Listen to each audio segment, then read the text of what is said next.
Preparing family meals for just $1.50 a serve is actually easier than you might think. Healthy Mummy is the biggest online community for mums in the world, and they recently set up a family of 7 with all they could eat for a month. It's amazing. It took 7 hours to make 531 healthy dinners and lunches, 85 breakfasts and 56 snacks. While that level of preparation might not suit everyone, there are plenty of ideas that anyone can use to save both money and time.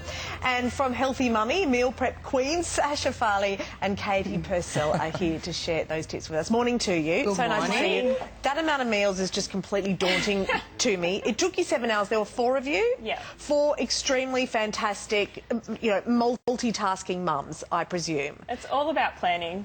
So, We okay, had so one on the stovetop, one on the things that went in the oven. We had one doing a bit of running around and plating up and cleaning Sounds up. like chaos. It was organised. Yes. So if you're on your own, if you're mum or dad at home, or whoever's preparing the food, what sort of preparation do you need to do a whole lot of meals beforehand? I think use your kitchen appliances, like use your slow cooker, use your oven, use your stovetop, and make the most of the space you've got, basically. If there's only one person in the kitchen, have as many things on as you can at the same time. And do an approach that works for your family. You don't need to cook a whole lot of meals. You can do nightly prep and just plan for a week at a time so it's not overwhelming.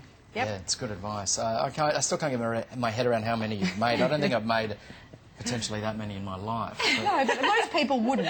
You've Yeah. got 4 extremely competent women that are doing that. Absolutely. And then the tip, as you mentioned, to prep everything before we put it away. So how much do we need to buy, would you say, for a week's worth of meals? It really depends. Yeah, well, in my household, we generally cook double, so we do all the chopping and stuff before you put it in the fridge. So, like chopping up carrots, things like that, grating. The fried rice, for example, has a lot of veggies in it, so I'll grate the pumpkin before putting it away. So when it comes to cooking, you're literally just throwing everything in and putting the dish together. Yeah, okay. And your advice is also to cook 2 different meals at the one time. So that means that it's only 2 or 1 3. load. Yeah, but that's a great 2 or idea 3, because you're only cleaning up once. Yeah. So you do exactly. slow cooker, stovetop and the oven. Ah, so then you've got that's 3 fine. going. But what would you be doing in each of them, for example? So something like, over there we've got the slow-cooked chicken. So have that on, that looks after itself. You put that on and you don't have to do anything for 6 hours until it's ready.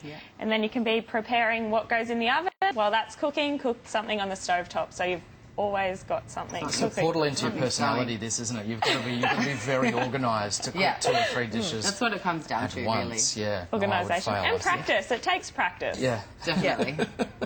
Once the meals are cooked, we stock the freezer, of course, for those times when we just can't be bothered cooking. How many plastic containers are we going to need?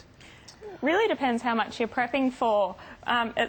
If you don't have, not everybody has a massive freezer, so you can store things in sandwich bags and snap bags snap as well. bags because you just get rid of all the air out of them and you can reuse the bags. You just wash them. Mince. I always put mince and I flatten them so you can have like almost sheets of mince in the freezer.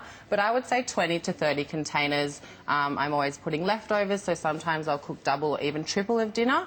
So I have dinner, and then there's lunch the next day, and then there's also freezer stock. Yep. Wow, All right. There's always a snack ready to go. And snacks always in the bags because it takes up less room and you can just grab it on the way out from the freezer and it's defrosted by the time you've got somewhere. Lovely. Well, I know already portioned up. the family who received that fantastic gift were very, very worthy recipients. Yeah. So thank you both Absolutely. so much. Really Definitely. appreciate you coming in. No Sasha and problem. Katie. Thank you. Still to come on Weekend Sunday.